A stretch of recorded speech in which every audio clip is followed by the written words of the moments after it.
కార్తీక్, దీప వాళ్ళు ఎంప్లాయీస్ అందరికీ భోజనాలు వడ్డిస్తూ ఉంటారు. ఇంతలో ఆ ఎంప్లాయీస్ అందరూ తిని చాలా బాగున్నాయని చెప్పేసైతే అంటూ ఉంటారు. ఇంతలో అక్కడ ఉన్న జోష్న మాత్రం ఏంటి వీళ్ళు ఈ భోజనాలు తిన్నా సరే ఏమీ అవ్వలేదు వీళ్ళకి అని చెప్పేసైతే ఒక్కసారిగా షాక్ అయిపోతూ ఉంటుంది. ఇంతలో అక్కడ ఉన్న ఎంప్లాయీస్ అందరూ కార్తీక్, దీప వాళ్ళ దగ్గరికి వచ్చి భోజనాలు చాలా బాగున్నాయి, మాకు రోజు ఇవే ఇవ్వగలరా అని చెప్పేసైతే అడుగుతూ ఉంటారు. ఆ మాటలు వినగానే అక్కడ ఉన్న కార్తీక్ అయితే సరే మీకు నచ్చినట్లుగానే అమ్మ చేతి వంటలాగా ఇక్కడికి రోజు భోజనాలు వస్తూనే ఉంటాయి, మీకు క్యాటరింగ్ సదుపాయం మేము కల్పిస్తామని చెప్పేసి అయితే అంటూ ఉంటారు. ఆ మాటలు వినగానే అక్కడ ఉన్న జ్యోత్స్న చాలా కోపంగా అక్కడ ఉన్న వినోద్ని పిలిపిస్తూ ఉంటుంది. ఏంట్రా నేను చెప్పిన పని నువ్వు సరిగ్గా చేయలేదా, అందులో విషం కలపలేదా అని చెప్పేసి అయితే అడుగుతూ ఉంటుంది. ఆ మాటలు వినగానే అక్కడ ఉన్న దీప అక్కడికి వచ్చి తను బాగానే కలిపాడు అని చెప్పేసి అయితే అంటూ ఉంటుంది. ఆ మాటలు వినగానే అక్కడ ఉన్న జ్యోత్స్న అయితే ఒక్కసారిగా షాక్ అయిపోయి దీప వైపు చూస్తూ ఉండిపోతుంది.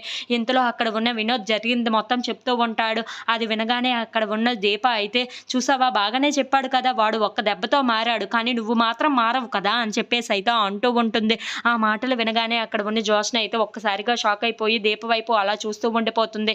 ఇంతలో అక్కడ ఉన్న వినోద్ మాత్రం నన్ను క్షమించండి మేడం, ఇలాంటి తప్పు ఇంకా ఎప్పుడూ చేయను అని చెప్పేసి అయితే దీపకు చెప్పి అక్కడి నుండి వెళ్ళిపోతూ ఉంటాడు. ఇంతలో అక్కడ ఉన్న దీప తగలాల్సిన దెబ్బ వాడికి కాదు నీకు అని చెప్పేసి అయితే జోష్న చెంప మీద చాలా గట్టిగా కొడుతూ ఉంటుంది. అది తగలగానే అక్కడ ఉన్న జోష్న అయితే ఒక్కసారిగా షాక్ అయిపోయి దీప ఏం చేస్తున్నావని చెప్పేసి అయితే అంటూ ఉంటుంది. ఇంతలో కార్తీక్ అక్కడికి వచ్చి నా పేరు చెప్పుకొని ఇంకొకటి కొట్టు దీప అని చెప్పేసి అయితే అంటూ ఉంటాడు. ఆ మాటలు వినగానే అక్కడ ఉన్న జోష్న అయితే బావా ఏం మాట్లాడుతున్నావు నువ్వు అని చెప్పేసి అయితే అంటూ ఉంటుంది. ఇంతలో అక్కడ ఉన్న కార్తీక్ మాత్రం ఏంటి ఎక్కువ మాట్లాడుతున్నావు, ఎక్కువ చేస్తున్నావు, అయినా నువ్వు మారవా, ఇకనైనా మారవా, ఎందుకు మమ్మల్ని ఇలా హింసించుకుంటున్నావు అని చెప్పేసి అయితే అంటూ ఉంటాడు. ఆ మాటలు వినగానే అక్కడ ఉన్న జోష్న మాత్రం చాలా కోపంగా వాళ్ళిద్దరినీ చూస్తూ ఉండిపోతుంది.